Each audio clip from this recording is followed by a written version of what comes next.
నమస్కారం. ఈటీవీ 360కి స్వాగతం. ముందుగా ప్రధాన అంశాలు. సంక్రాంతి పండుగకి అబ్బురపరిచేలా పతంగుల పండుగ. దేశ విదేశాలకు చెందిన ఫ్లైయర్స్ పాల్గొంటారన్న మంత్రి జూపల్లి.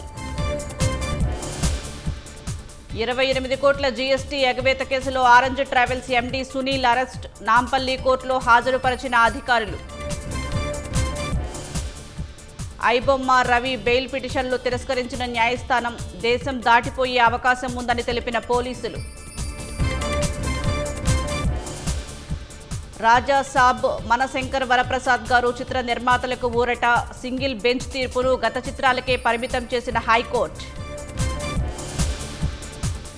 ఢిల్లీలో ఘర్షణలకు దారితీసిన ఆక్రమణల కూల్చివేత. అధికారులపై రాళ్లు రువ్విన ఆందోళనకారులు.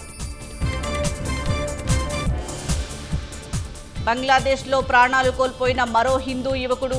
గుంపు వెంబడించడంతో కాలువలోకి దూకి మృతి. 46,000 కోట్ల విలువైన బంగారం తరలించిన వెనజువెలా అధ్యక్షుడు.